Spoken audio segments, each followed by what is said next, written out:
Born from the ashes. Born from the ashes. Born from the ashes. Born from the ashes.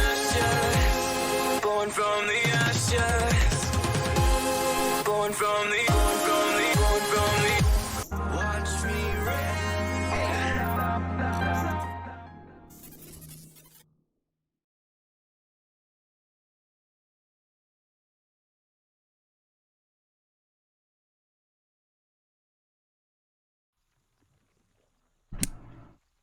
Hey everyone, and welcome to the first week of Alpha Semi-Pro. In the top right corner, as the Blue Zerg, it's Savio. And in the bottom left, as the Red Terran, it's Skyscraper. If you're an English language person coming to cheer on Host Competitive, welcome, welcome. They are a Brazilian team, a long history of playing against the various Ris3n teams. So we welcome them here tonight as our mortal enemies and competitors. It's going to be best of 5 Pro League format, meaning both teams field 4 players. The first team to 3 points wins. How do you score points? Well, if the player for your team wins the map, your team gets a point. Isn't that incredible? Isn't that simple? If we go to the ace match, both teams will field one of the previous 4 players as the acer to take home the victory. Skyscraper, a newer player on the Ris3n team,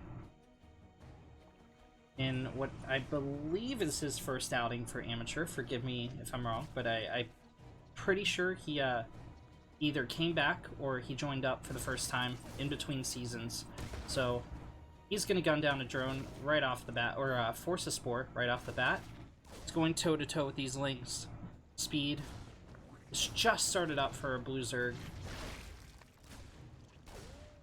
Now, since this is the first game of the season, if you're watching on YouTube, you can click the link in the description to spoil the outcome of the match for yourself. If you're watching on Twitch right now, exclamation B in the chat to follow along with the bracket.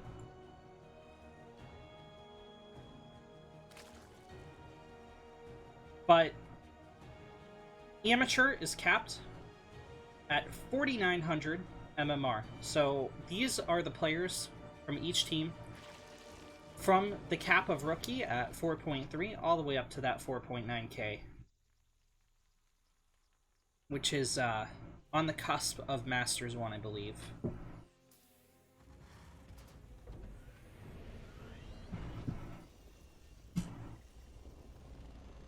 You'll notice I haven't been talking about the game too much. All we've really seen is that Reaper harass. Savio has taken his third quite on time, so we're going to see a little bit of passivity from the Zerg as he tries to scout out what the Terran's doing and react appropriately.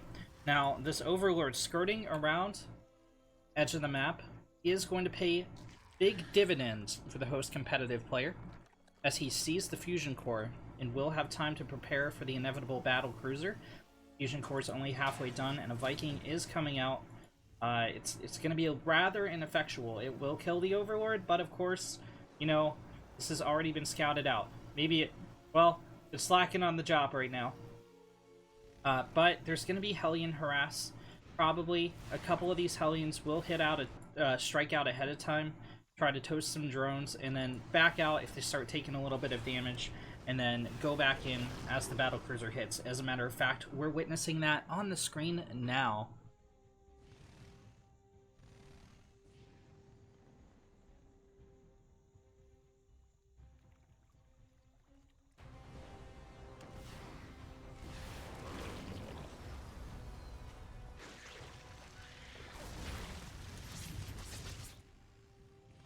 Means are going to push the Hellions back.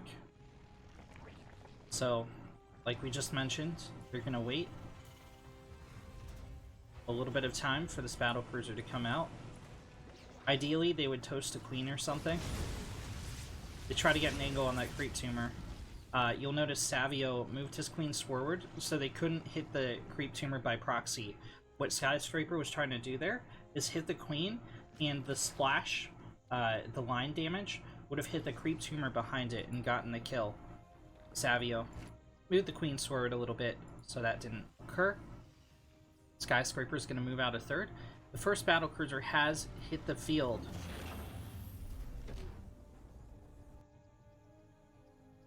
Where is it, though?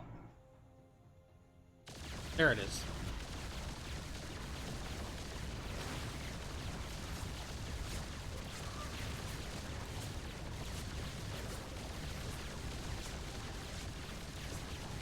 Nine drones go down.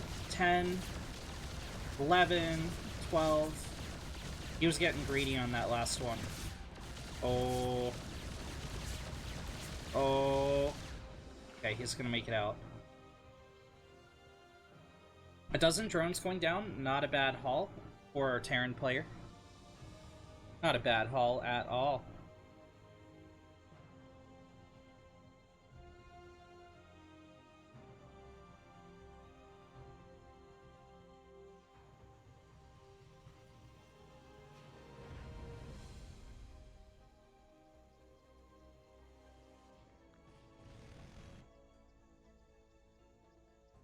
Lings are flooding out here for Savio. They would wreck the space if they moved in. There's not enough to defend for Skyscraper. Skyscraper's gonna try to get a cancel on the fourth. Hellion's not the best at fighting buildings, but they're gonna try. Okay, cancel on the hatchery.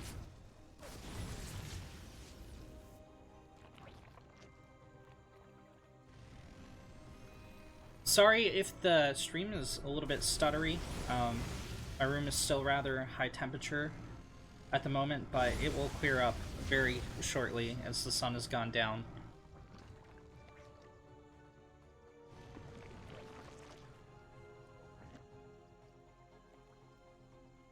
Savio's getting that Ling Flood ready. Pairing the BC. Ooh, Skyscraper's going out on the map. I don't know if I like this. Savio's waiting to go in, though.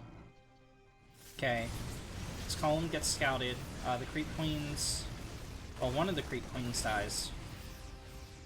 The rest are going to be A-okay. Savio moves in. There's nothing really at home to defend. The wall can be Baneling busted. Yes, there's a Battlecruiser in the air, but it's going to take eons to kill these Zerglings. In the meantime, Skyscraper knows where the Zerg army is, so he is going to try and get a kill on the third. These queens can tank damage for a long time if they're properly transfused. They are not being properly transfused. This is really bad for Savio. No, he's coming home. It's going to take the Banelings. Oh, okay, here we go. Banelings came in. It's going to work out. They flank, and they get great connections on the Marines. One of the tanks goes down as well. So, not the cleanest hold here from Savio, especially as he tanks a couple Arclight shells into the Lings.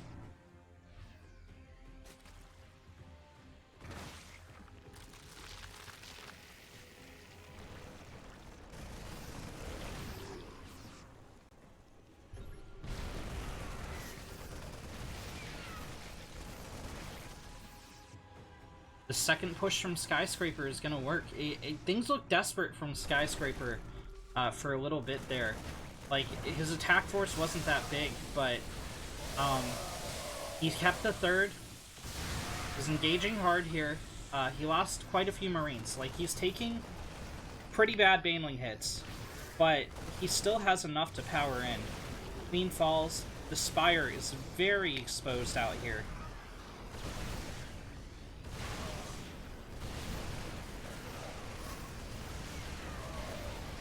Bunch of drones get picked off. 23 of them, in fact. Overlords are under threat. I don't know why Savio pulled his Overlords into the Marines. That I fail to understand. The Marines finally get cleaned up, but there's still a BC in the air, there's still a medevac cloud, and a lot more bio is pushing across the map. I think this is it for Savio. He played a really strong game, but Skyscraper was just a little bit too much, so Ris3n is going to take game. On the right side of the Golden Wall, as the red Zerg player for host competitive, it's Hiturix. And on the left side, as the green Terran, for Ris3n, it's Ris3J. Skyscraper. Oh god, I literally just asked him how to pronounce that. It's Ris3. I've been calling him Ris3J for years at this point, and it's Ris3. It's always been Ris3, 100% of the time.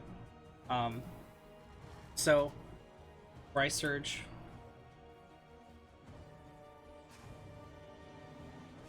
If he wins this map,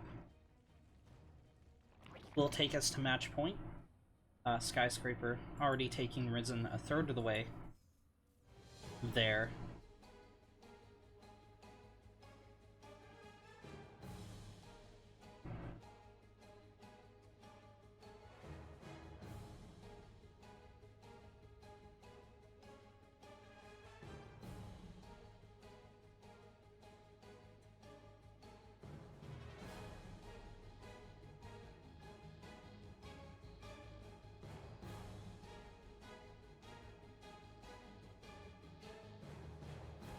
In comes an SCV scout from Ris3, and he's going to see that it's been a standard hatch gas pool. Now, so from the Zerg perspective, there's a lot of strategies you can use. There's been a Ling Ravager. Well, it's a Roach Rush, but, you know, you morph in some Ravagers to support it. Attack that can be really strong. If you pull your queens, go up to 4 to 6 queens, pull them with the attack, and besiege the Terran. Nidus play, of course, is very popular.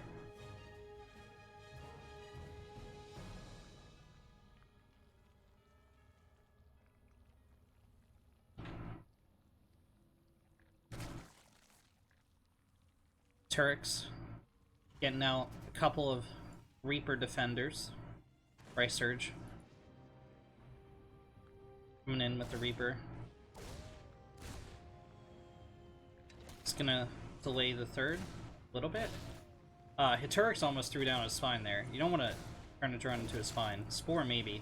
Ooh, Ris3 with some Gosu Reaper micro takes down the drone.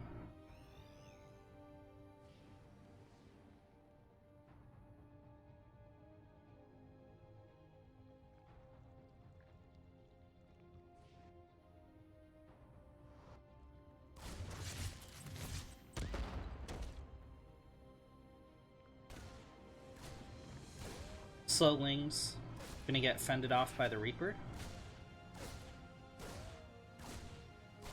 And this is too late to take a third for the Zerg at this point. I mean, he can, as like a nominal token gesture, but he really needs to be thinking about how he wants to make a 2-base play against a Terran. Oh my god, he lost the drone. Yeah, this is way too late. This is tunnel vision here from Hiturix. No, like, you need to hit the Terran. He's going to be too far ahead in economy for you to race him up in a macro game if you expand at the 340 mark. 3 minutes 20 seconds is really the upper limit to do this. And the Baneling Nest just went down. The Baneling Nest is late.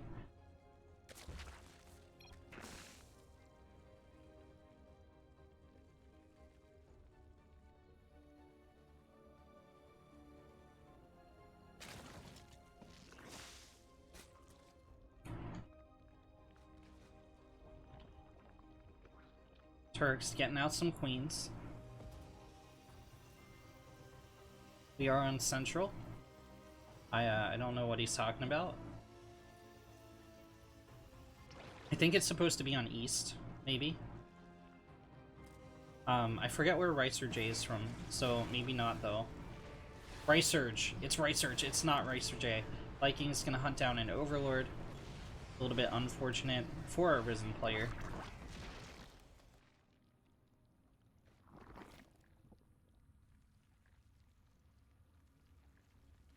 Turk saturating the third, but again, he's just so economically behind here already. I know the worker counts even, but remember Terran has mules, man. OP mules. So it's like he's on 52 workers, essentially.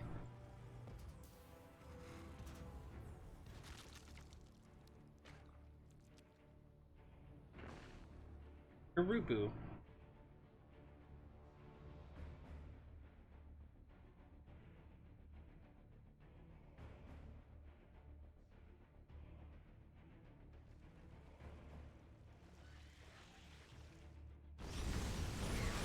Some Lings derp out for Hiturix.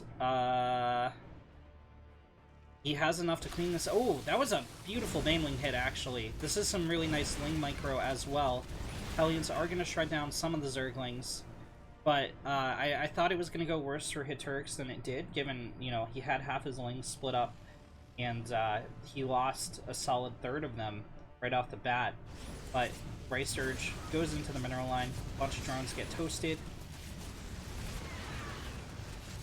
The Lings ultimately get us around, kill all the Hellions, but Ris3n gonna do his drone damage with the BC. 10 kills so far. 11, 12, 13. He can't engage 3 queens, especially with transuse. He's gonna have to get out of here. Tough corner.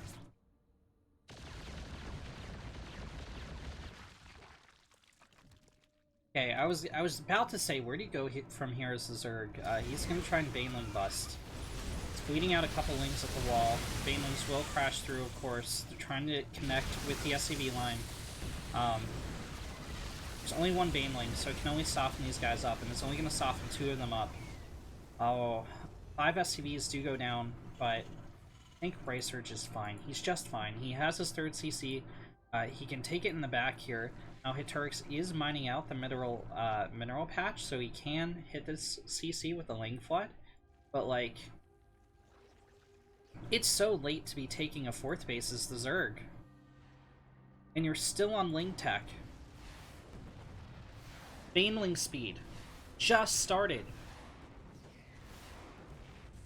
I don't know, man. Double the resources lost for Hiturix than for Ris3n.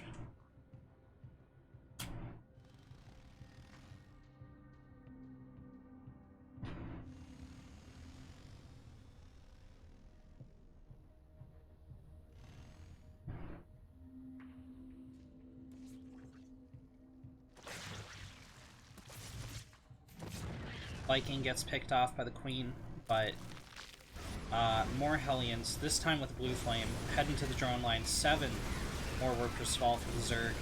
And the Lings should lose this fight. Win-lose? I meant to say lose, okay? Trust me, guys. Now, it's not the next patch, so these creep tumors will survive. When that patch hits in a couple weeks, every one of these creep tumors would have been dead, man. Every single one. Not even exaggerating. But it's not, and they aren't. So, Ris3n, like, he didn't get too much farther damage done to the Zerg. I mean, 7 drones did fall, but this creep spread is going to help Hiturix defend for a little while. However, I don't think Hiturix can ever actually go out and kill Ris3n. Like, I don't think it's possible at this point in time. He needs to, like, connect 3 Banelings with these Hellions somehow. And yes, it is very hard to connect Banelings with Hellions, but, like, his Zergling count just can't engage this. Ever. He can't fight it. He knows it, too. There's the Banelings. But, like, it's gonna be... Oh, okay! Alright! There's the start! That was one great Baneling hit, but the problem is, look at these guys lining up. Oh. All of them die. He needed to dance back and forth, but instead, he lost them all. Ris3n just playing this out so efficiently. BC's gonna pick off the infestation pit, and the hive did not start morphing. So Hiturix gonna be stuck on Lair Tech for even longer, 10.5 minutes into this game. These Hellions are just gonna sack into the mineral line. 2 more drones go down. Ris3n doesn't even care. Hiturix has a few Corruptors on the field. He's probably gonna try to acid spray down the CC. He's gonna kill a scouting barracks for now.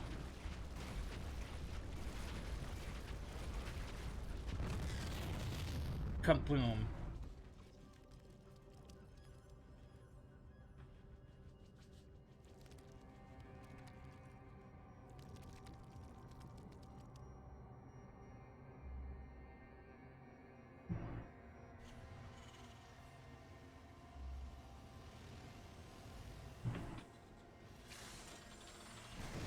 Okay, here's that acid spray play we were talking about. There it is. 1 missile turret still in range. You can't micro these Corruptors at all. They will naturally spread out like that. What Hiturix needed to do here was pull the Corruptors back one at a time as they were getting injured by the turret, but instead he just totally disengaged.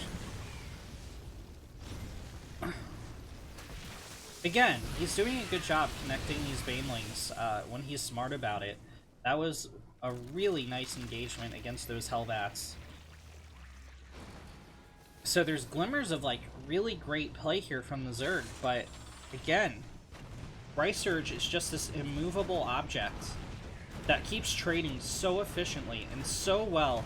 He's got a 4th CC now.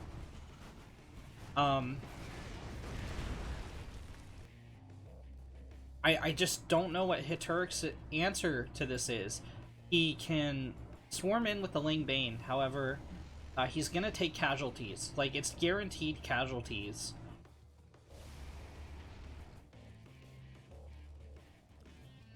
And he just started Hive Tech.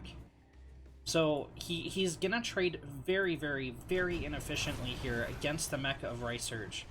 He needs infestors with Neural Parasite or something. With the amount of siege tanks, I don't think that's even the right answer.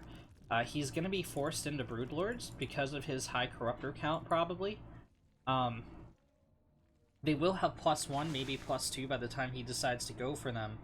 But there's already Thors out on the field, and that count's just going to continue to rise as Ris3n continues to double pump them.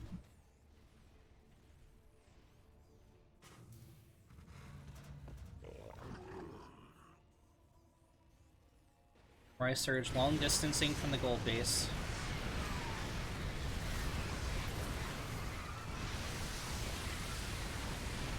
Those Banelings got good connections, but they were good connections with Thors, man.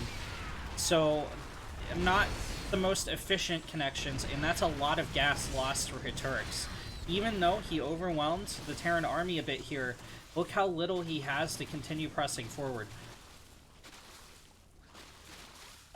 He should get the cancel on the CC. There's more Thors out. The BCs are gonna blink to the front, and these roaches are running for their lives. The Overseers are gonna get picked off. Oh, okay, Ris3n doesn't commit for some reason. I think he just wants to maintain a defensive posture. He's now expanding to the Zerg side of the map.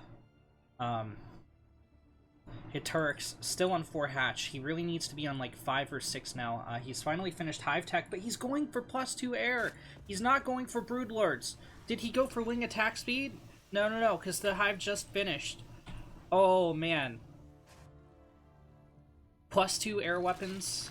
+1 ranged grounds on the way. Ris3n mining the wall into the Zerg space. And the kicker here is that Hiturix can see this. Okay, he's finally gonna react. He's finally gonna move back here, but is he setting up like a trap? Species do have Yamato. They're not using it right now. Oh, there we go. One of the BCs should get picked off. It does. But they took it down a healthy amount of Corruptors. as they fell. This isn't on. Oh, I don't like this. You're gonna take so many losses engaging the planetary. Oof. He does take it out, but Ris3n is still fine. He's still on a 4-base economy.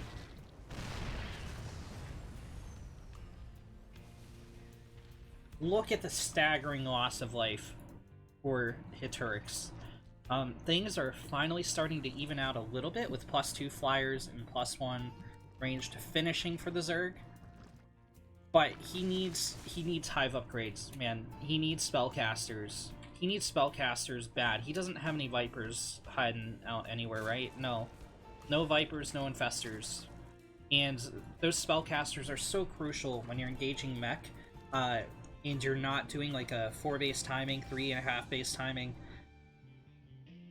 when the Terran still has a really low mech unit count. We'll watch these Thors engage Lings in a choke point. Like, these 2 outlying tanks will go down, but like, there's a choke point. The Lings can't get surface area, so all the Lings die. The Roach Ravager is stutter stepping forward. They're being delayed. They're taking extra shots from the high ground as they advance. All the Roaches are pretty much gone. There's 2 in the back, but they're not meat shielding for the Ravagers, and that's the Zerg army gone. There's 60 supply. It's scattered all over the map. A lot of it's in Corruptors. 15 Roaches, 16 Lings being made. They're not going to be helpful. The Hive is gone. Put the crabs in the chat. Down goes the Spire, down goes the Infestation Pit, and there's no remaking this infrastructure here for the Zerg. He's lost everything. He can make Roaches, that's it. That's what he's left with. He doesn't even have a spawning pool right now.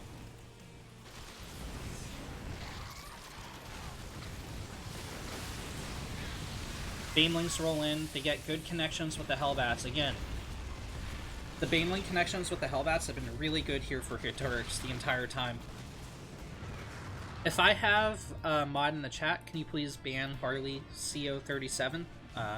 It's a bot. Thank you.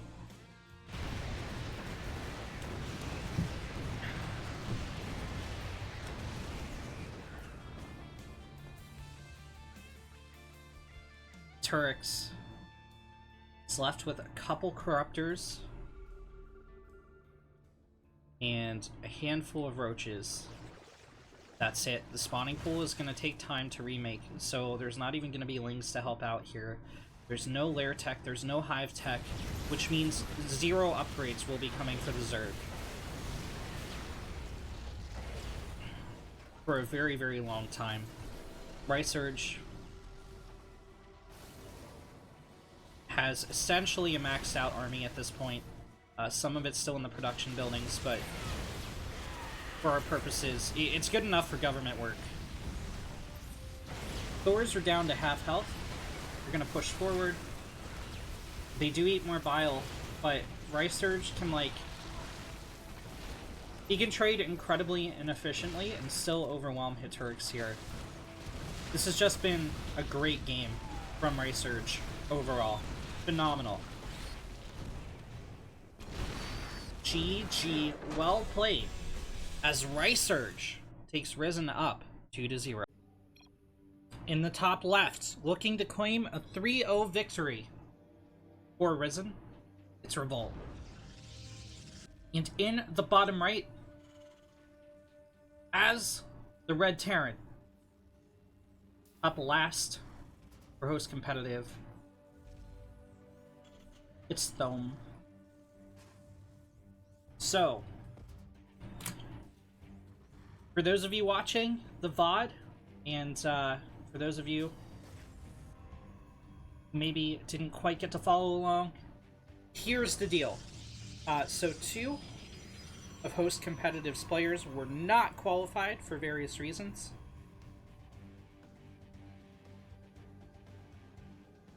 To participate in the match.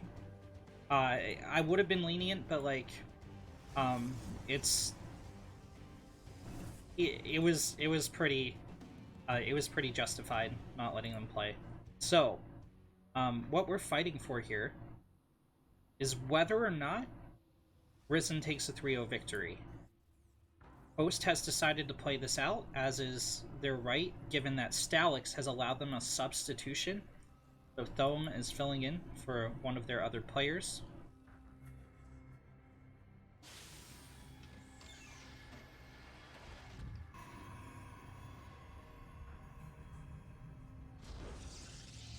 And they can gain 1 map score if they claim victory. If Ris3n loses, they still take the match, but it's 3-1 instead of a clean sweep.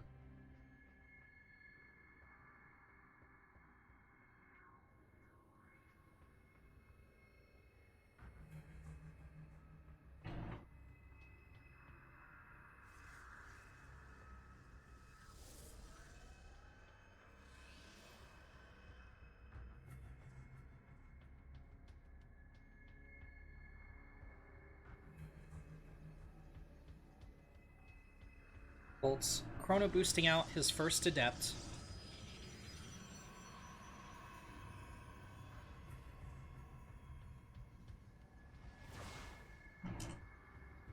He's gonna go after the SCV with gusto. Takes it down, showing no mercy. Thome patrolling around with his Reaper. Double Marine being pumped out on the high grounds. 2 more barracks on the way. Tech Lab going down on one of them, so a full bio play. Not surprising at all here in the Terran vs Protoss matchup.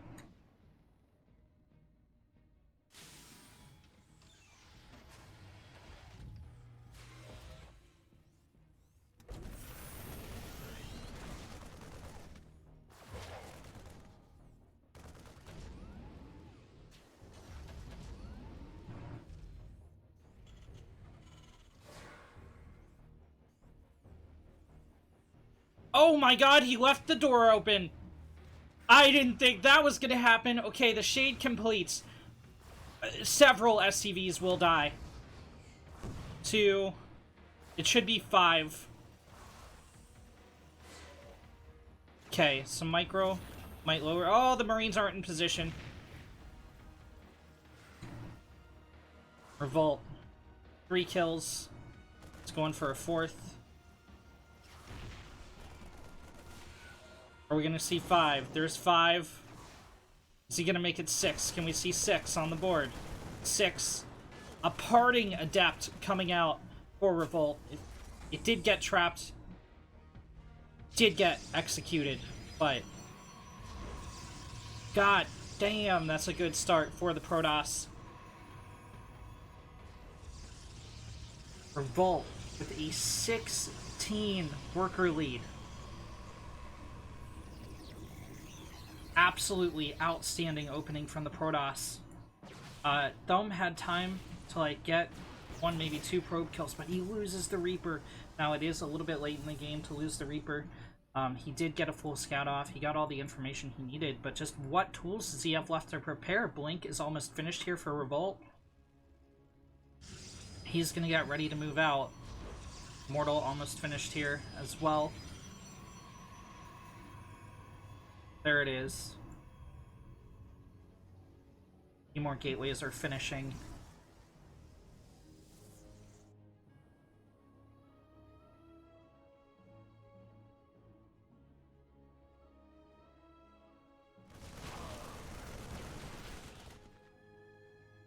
Thome is left with no choice but to do a 2-base push. However, he would first have to survive the onslaught of the Stalkers. Okay, he's gonna move out and try to get the Stalkers. He doesn't have any medevacs, he doesn't have any tanks, he doesn't have any Widow Mines. He doesn't have any way to get in on the probes of the Protoss economy. He's moving out, and he's gonna get kited all the way across the map. Very little hull damage has gone onto these Stalkers. And remember, shields regenerate over time, as long as you're not taking damage. And the shield batteries are going to help out as well. half this bio didn't even reach the other side of the map. Now the rest is going to get taken out.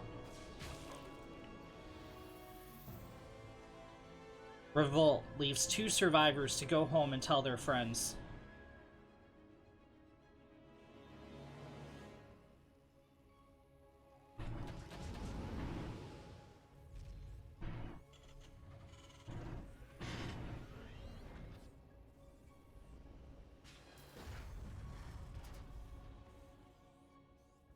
Revolt moves in with what normally would be considered a stalker harassment force, but this might as well be a full-fledged attack from the Protoss right now, given how little the Terran has to defend.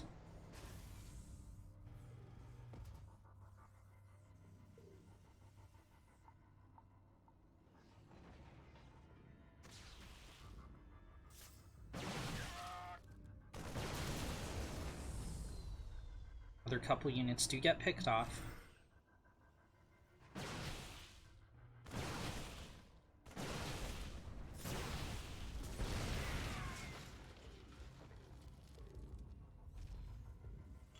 Bolt, at this point, can do whatever he wants. He's going to get out Colossus, going to chrono out Extended Thermal Lance. Armor's on the way as well, +1 attack. If he loses all these stalkers, it's still going to be hard for the Terran. He's moving out to secure a 3rd because he has to, but this is almost an overextension. Before these 2 medevacs get out, before he has some kind of anchors. It looks like he's not going to bother with tanks or widow mines. He's just going to keep getting out bio. This medevac's almost out of energy. These poor dudes are totally overstimmed. Taking too many drugs. Drugs are bad, okay? They subtract 10 HP. Or whatever it is.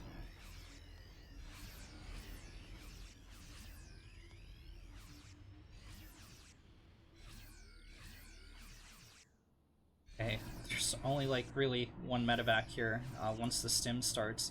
And why do I keep mentioning that? Well, medevacs, of course, they can heal you up after you stim, after your bio ball takes distributed damage.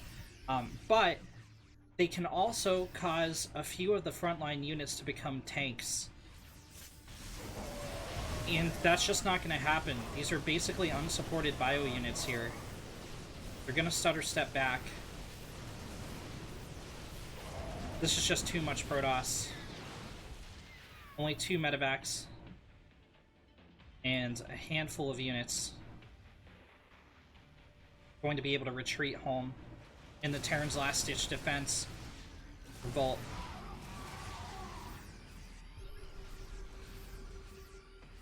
It's getting ready to storm in here. Here's the Guardian Shell.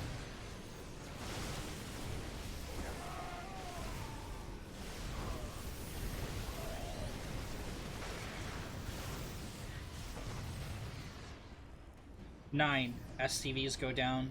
The 3rd is forced to be lifted. Revolt is just methodically taking his time here. He runs some charge lots out to see what the Terran has. Fog of War is here, so he doesn't know if there's a siege tank line. He doesn't know what's going on back there, but it looks like we're just going to see an A move. First Liberator falls, second Liberator falls. No energy on the medevacs. They're floating paperweights right now. There's a couple scattered biological units. They can't move in to snipe the Colossi. GG is called! Revolt takes the series 3-0 in favor of Ris3n. Okay, thank you guys so much for watching. I've been Renegade. I'm probably going to stream some ladder immediately following. But until then, I'll see you guys in the next one.